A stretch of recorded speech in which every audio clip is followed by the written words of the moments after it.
ഈ തെരഞ്ഞെടുപ്പിൽ സംസ്ഥാനത്ത് ആർക്കാണ് മുൻകൈ ലഭിക്കുക? UDF-ന് കഴിഞ്ഞ തവണത്തെ വിജയം ആവർത്തിക്കാൻ കഴിയുമോ? PC ചാക്കോ മുതൽ PC ജോർജ് വരെയുള്ളവർക്ക് പല അഭിപ്രായങ്ങളാണ്. ഇടതുമുന്നണിയാണെങ്കിൽ കലക്കവെള്ളത്തിൽ എത്ര മീൻ കിട്ടുമെന്ന് കരുതി കാത്തു നിൽക്കുകയുമാണ്. PC ചാക്കോ തന്നെ പറഞ്ഞിട്ടുണ്ട്, UP ജയിക്കാൻ പോകുന്നില്ല, പ്രതിപക്ഷത്തെ ഇരിക്കുകയുള്ളൂ, ചെയ്ത കാര്യങ്ങളൊന്നും ജനങ്ങളിൽ എത്തിയിട്ടില്ല. 2G സ്പെക്ട്രത്തിൻ്റെ ചെയർമാൻ എന്നുള്ള നിലയിൽ എന്നെ തോൽപ്പിച്ചാൽ അഴിമതി നടന്നു എന്ന ആളുകൾ ധരിക്കും എന്നൊരു വലിയ മഹാകാര്യം കൂടി അദ്ദേഹം പറഞ്ഞു വെച്ചിരിക്കുകയാണ്. UDF നിലയെന്ന് പറയുന്നത് മെച്ചപ്പെടും പറഞ്ഞാൽ ഞാനിപ്പോൾ പറയാം, അങ്ങനൊന്നും ഞാൻ പറയുന്നില്ല. 12 മുതൽ 16 വരെ സീറ്റാ കിട്ടാനുള്ള സാധ്യതയാണ്. PC ചാക്കോ പറഞ്ഞതിനേക്കാൾ കൂടുതൽ PC ജോർജ്, PC എന്നുള്ള ഇനിഷ്യലുള്ളവരെല്ലാം കുഴപ്പക്കാരാണ്. PC ജോർജ് പറഞ്ഞതിനേക്കാൾ കൂടുതലൊന്നും എനിക്ക് പറയാനില്ല. അതൊക്കെ അവർ അതാത് സമയത്ത് പറഞ്ഞുകൊണ്ടിരിക്കുകയാണ്. അത് വളരെ ഉപകാരമായിട്ടുണ്ട്. അവരെ അഭിനന്ദനം അറിയിക്കാൻ കൂടി ഈ അവസരം ഞാൻ വിനിയോഗിക്കുകയാണ്. UDF-ന് ഇവിടെ പ്രതികൂല സാഹചര്യമില്ല, അനുകൂല സാഹചര്യമുണ്ട്. പ്രതികൂല സാഹചര്യങ്ങൾ ഓവർകം ചെയ്യാൻ വേണ്ടിയുള്ള ശ്രമം ഞങ്ങൾ നടത്തിക്കൊണ്ടിരിക്കുകയാണ്. സീറ്റിൻ്റെ കാര്യത്തിൽ ഞാൻ പറയാം, 100% 12 സീറ്റ് ജയിക്കുമെന്ന് എനിക്ക് ഉറപ്പാണ്. 100%. ഒരു 4 സീറ്റൂടെ ജയിക്കാനുള്ള സാധ്യത ഞാൻ കാണുന്നു. PC ജോർജ് തന്നെ 20 പൊന്നിൻ കുടങ്ങളെയാണെന്ന് പറഞ്ഞു. പൊന്നിൻ കുടങ്ങളിൽ പൂച്ചുകുടങ്ങളും കാണുകയല്ലേ? ഞാൻ പൊന്നും കുടം എന്ന് പറഞ്ഞാൽ പൊന്നുകൊണ്ട് പൂശിയതാണോ എന്ന് ഞാനെങ്ങനെ അറിയും? ഞാൻ നോക്കിയാൽ എല്ലാം പൊന്നും കുടം, പക്ഷെ അതിനകത്ത് പൊന്നു പൂശിയന്മാരുണ്ടോന്ന് ഞാൻ അറിയൂ. ഇന്നിപ്പോ ഇടുക്കിയിലെ പൊന്നിൻ കുടമല്ല, അത് സ്വർണം, പൂച്ചു സ്വർണമാണ് പൂശിയിരിക്കുന്നത് എന്നാണ് പറഞ്ഞത് അദ്ദേഹം. ഇനി മാറി മാറി പറയും, സ്വർണ്ണം തെരഞ്ഞെടുപ്പ് ആകുമ്പോൾ ഇതെല്ലാം ചെമ്പുകുടങ്ങളായിരുന്നു, അതിനുശേഷം തലേ ദിവസം പറയും അതെല്ലാം മൺകുടങ്ങളായിരുന്നു. അപ്പോൾ ഡീൻ കുര്യാക്കോസ് സ്വർണം പൂശിയ കുടമാണല്ലേ? ഇടുക്കിയിൽ പാവം ഡീൻ കുര്യാക്കോസ് തോൽക്കും എന്നാണോ ചീഫ് വിപ്പ് പറഞ്ഞു വരുന്നത്? ഞാൻ അങ്ങോട്ട് പറയാം. എനിക്കറിയാം ചോദ്യം, ഞങ്ങൾക്ക് വാക്ക് മാറുന്നവനാണോന്നല്ലേ. ഞാൻ എൻ്റെ ജീവിതത്തിൽ വാക്ക് മാറിയിട്ടില്ല. പക്ഷെ കേട്ടോളൂ, സത്യം എന്താ, അവിടെ 100% വിജയസാധ്യത ഉറപ്പാക്കണമെങ്കിൽ താൽക്കാലികമായി PT തോമസിനെ വേറെ ഏതെങ്കിലും സീറ്റിൽ വിട്ടിട്ട്, ഞാൻ പറഞ്ഞു PC ചാക്കോയെ നിർത്താനാണ് പറഞ്ഞത്, വേറൊരാളെ വെക്കണമെന്ന് പറഞ്ഞു. അത് സത്യമാണ്. PT തോമസ് മാറിയിട്ട് വേറൊരു സ്ഥാനാർത്ഥി അവിടെ വന്നാൽ ഒരു 1.5 ലക്ഷം വോട്ടിന് UDF അവിടെ ജയിക്കും. അത് സത്യമാണ്. അത് ചെയ്യാതെ ഡീൻ കുര്യാക്കോസിനെ സ്ഥാനാർത്ഥിയാക്കി. ഞാൻ അപ്പം പറഞ്ഞു യുദ്ധം ചെയ്യാന്നുള്ളത് PT തോമസ് ആയിരുന്നു. കാരണം PT തോമസിൻ്റെ പറയുമ്പോൾ ഒരു ഇഷ്യൂ ഉണ്ട് അദ്ദേഹത്തിൻ്റെ. അദ്ദേഹം ഉറച്ച നിലപാട് സ്വീകരിച്ചു എന്നൊരു മാന്യത കാണിച്ചിട്ടുണ്ട്, മനസ്സിലായില്ലേ? അതുകൊണ്ട് PT തോമസ് ആയിരുന്നു സ്ഥാനാർത്ഥിയെങ്കിൽ ജനങ്ങൾ നോക്കുമ്പോൾ ഉറച്ച നിലപാടുള്ളവനാണെന്ന ഒരു ഇതും. പിന്നെ PT തോമസ് ഫാൻസ് അസോസിയേഷൻ ഉണ്ട്. അതുപോലെ PT തോമസ് അങ്ങനെ ഒത്തിരിയേറെ ഗുണങ്ങളുണ്ട്. തൻ്റെ ഇടമുള്ളവനാണ്, ഫൈറ്റ് ചെയ്യുന്നവനാണ്. അപ്പോൾ ആ ബഹുമാനം കൊണ്ടെങ്കിലും ജനങ്ങൾ വോട്ട് ചെയ്യും. ഇത് ഡീനാകുമ്പോൾ അത്രയൊന്നും വരുന്നില്ല. അതാണ്. അപ്പോൾ ഡീൻ തീരെ പോരാ എന്നാണോ? ഡീൻ വളരെ മിടുക്കനാണ്. പക്ഷെ ഒരു കാര്യം, വളരെ മിടുക്കനായതുകൊണ്ടാണ് ഞാൻ പറയട്ടെ, എനിക്കറിയാം, ചോദിക്കാൻ പറ്റുന്നത് അറിയാം, ഞാൻ നിങ്ങളെ ഓവർറൂൾ ചെയ്യല്ല. അതായത് ഡീൻ വളരെ ബുദ്ധിമാനായതുകൊണ്ടാണല്ലോ തീർച്ചയായിട്ടും ഇടയ്ക്ക് പക്ഷേ ചീത്ത വിളിക്കുന്നത് അറിയാം. പത്രക്കാരെ കൊണ്ട് ജാലിയാരെ കൊണ്ട് പോകേണ്ട കാര്യം വല്ലോട്ടോ? ഹൈക്കമാൻഡ് അടക്കം പറഞ്ഞല്ലേ. ഹൈക്കമാൻഡ് അങ്ങനെ പല തീരുമാനങ്ങളും എടുക്കും, പക്ഷേ ഞങ്ങൾക്ക് ഈ നെരുങ്കുളത്ത് ഞങ്ങളുടേതായ ഒരു ഹൈക്കമാൻഡ് ഉണ്ട്. അതെ, ആ ഹൈക്കമാൻഡ് ഒന്ന് വിരൽ ഞൊടിച്ചാൽ ഇവിടെ കോഴി കൂവില്ല, പട്ടി കോരക്കില്ല, പശു ചാണകം പോലും ഇടില്ല.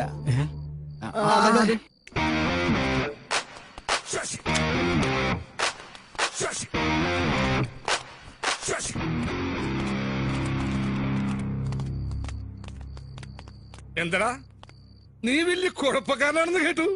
ആണോടാ? നീ കുഴപ്പമുണ്ടാക്കൂടാ. മര്യാദക്ക് ഒറ്റയ്ക്ക് പോയി കേൾക്കാനുള്ള തെറി കേട്ട ആരും അറിയാതെ ഇരുന്നാ പോലെ പറ. പുള്ളി എന്തിനാ നീ ചാലുകാരെ ചോദിച്ചോണ്ട് അവിടെ എത്ര പറയുന്നു? ഉറപ്പാണ്. നിനക്ക് തല്ലാൻ തോന്നുന്നുണ്ടോ? തല്ലടാ, തല്ലടാ, ഒന്ന് തല്ലി നോക്കടാ. ഞാൻ 1980 മത്സരിക്കുമ്പോൾ പാലാ പിതാവ്, ഏറ്റവും നല്ല ബിഷപ്പാണ്, വയലിൽ പിതാവാണ്. ഞാൻ നോമിനേഷൻ കൊടുക്കും. അങ്ങനെ പറയണം, ഞാൻ പിന്നെ പുള്ളിയെടുത്ത് പോയിട്ട് കാര്യമില്ല, ഞാൻ UDF സ്ഥാനാർത്ഥിയാണ്, പോയിട്ട് കാര്യമില്ല എന്ന് ഞാൻ പറഞ്ഞു. അപ്പോൾ നമ്മുടെ ആളുകൾ കാരണം പറഞ്ഞു, അയ്യോ മസ്റ്റാന്ന് പോവാം. ഞാൻ അവിടെ ചെന്നു, ശ്രുതി എല്ലി കൈ കുത്തി, നീ എന്നാ വന്നത്? ഞാൻ പോയി, പിതാവേ ഞാൻ നോമിനേഷൻ കൊടുക്കാൻ പോവാ, അത് പിതാവിനോടൊന്ന് പറഞ്ഞിട്ട് പോകാമെന്നുകൊണ്ട് വന്നത്. നീ എന്തിനാണ് നോമിനേഷൻ കൊടുക്കുന്നത്? എന്നാ ചെയ്യാൻ പറ്റും?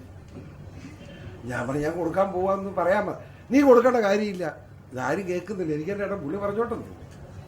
ഞാൻ അങ്ങനെ പറഞ്ഞു നോക്കുമോ, ഞാൻ കൊടുക്കാൻ പോവാ. നീ കൊടുക്കുന്നത് ശരിയല്ലെന്ന് എനിക്കറിയാം. നീ ജയിക്കണ്ട, മറ്റവൻ ജയിച്ചോട്ടെ, ജോസഫ് ജയിച്ചാൽ മതി, നീ കൊടുക്കണ്ട. ഓ ആയിക്കോട്ടോ എന്ന് ശ്രുതി ചെയ്തു. ഞാൻ ഇറങ്ങിപ്പോന്നു. ആരും ഇറങ്ങിയില്ല. ഞാൻ ജയിക്കുകയും ചെയ്തു. ആ പിതാവ് എന്നെ അന്വേഷിച്ചു വന്നറിയാമോ? എന്നാ കാരണം? ആ പിതാവിൻ്റെ പെങ്ങടെ മകനാണ് എൻ്റെ എതിർ സ്ഥാനാർത്ഥി. പിതാവിന് ബന്ധക്കാരൻ ജയിക്കണം എന്ന് പറഞ്ഞു. ഞാൻ ജയിക്കണം. മനസ്സിലായില്ലേ? പിതാവിൻ്റെ പെങ്ങടെ മകനാണ് സ്ഥാനാർത്ഥി. ഞാനത് കല്യാണം കല്യാണമായി 81 ജനുവരി 25-ാം തീയതിയാണ്. അപ്പം ഞാൻ പറഞ്ഞു നമ്മളെതിരെ എത്ര അവൾ ഞാൻ വിളിക്കുന്നില്ല എന്ന്. ഞാൻ വിളിക്കുന്നില്ലെന്ന് തീരുമാനിച്ചു. ഞാൻ ഈ അരിതപ്പള്ളി വികാരിച്ച് കെട്ടിച്ചാൽ മതി. ഒരു ദിവസം വികാരിച്ചും വിളിച്ചു. ഞാൻ പള്ളി പറഞ്ഞ അത്യാവശ്യം ഒരു കാര്യം സംസാരിക്കുന്നു. നോക്കിയെന്ന് ഞാൻ ഓടിച്ചെന്നു. അപ്പം അച്ഛൻ പറഞ്ഞു പിതാവ് വിളിച്ചിരുന്നു. പിതാവിൻ്റെ ഈ കത്തോലിക്കിന് കല്യാണത്തിന് ഇങ്ങനെ 1000 രൂപ കെട്ടിവെച്ച് കഴിയുമ്പം അരമനയിൽ നിന്ന് വലിയ സ്വർണ്ണമാല കൊടുത്തയക്കും. എന്നിട്ട് ഈ കെട്ടാൻ പോകുന്ന ചേർക്കൻ പിതാവ് വരുമ്പോൾ ഇതിട്ട് സ്വീകരിക്കണം. ആ മാല ഇങ്ങോട്ട് പിതാവ് കൊടുത്തു വിട്ടില്ല. പിതാവ് വിവാഹം നടത്താൻ വരുന്നു എന്ന് പറഞ്ഞു. ഞാൻ അടി കൊണ്ടപോലെ ഞാൻ പോയി വിളിച്ചിട്ടില്ല. അതായത് പാലാ എന്ന് പറയുന്നത് ആ പട്ടണത്തെയും പാലാ താലൂക്കിനെയും പാലാ താലൂക്കാക്കി പിതാവാണ് സെബാസ്റ്റ്യൻ മൈലൂർ തിരുമേനി. അത്തരം അതിപ്രഗത്ഭനാണ്. അദ്ദേഹത്തിന്റെ ലാളിത്യ എളിമ എനിക്ക് ദുഃഖം തോന്നി. ഞാൻ കല്യാണം വിളിക്കാനായിട്ട് അദ്ദേഹം കെട്ടിക്കാൻ പറയാൻ തീരുമാനിച്ചു.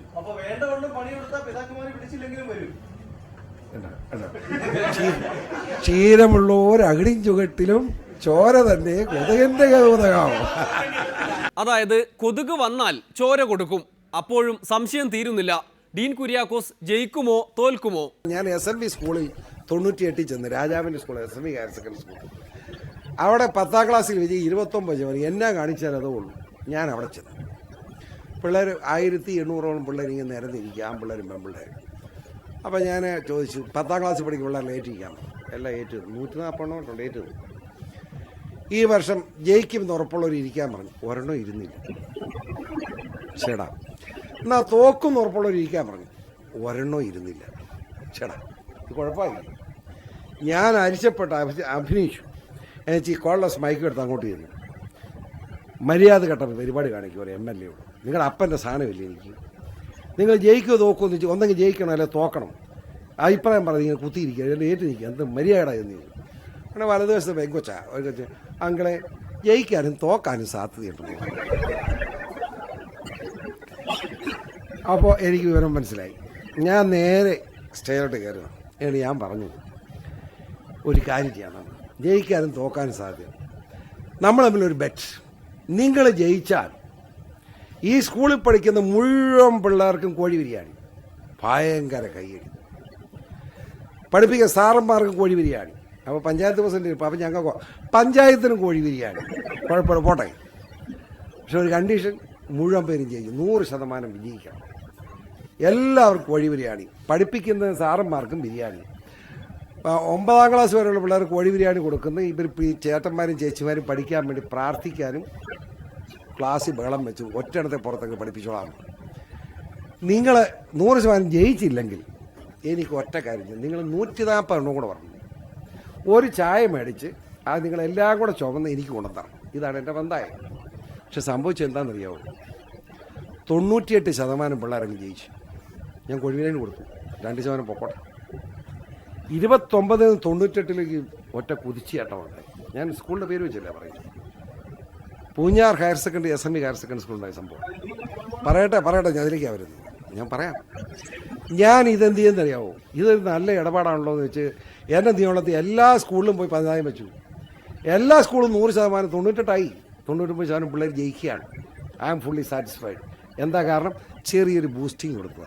മനസ്സിലായാലും എന്നതുപോലെ ഡീനും ചെറിയ ബൂസ്റ്റിംഗ് കൊടുത്താൽ ചിലപ്പോൾ ജയിച്ചു കിട്ടും. ഡീൻ കുര്യാക്കോസിന് ബിരിയാണി വാങ്ങിച്ചു തരാം എന്ന് അച്ചായൻ വാക്കുകൊടുത്തു എന്നർത്ഥം. ബിരിയാണി കൊതി കൊണ്ടെങ്കിലും ചിലപ്പോൾ ഡീൻ ജയിക്കും എന്ന് നാനാർത്ഥം.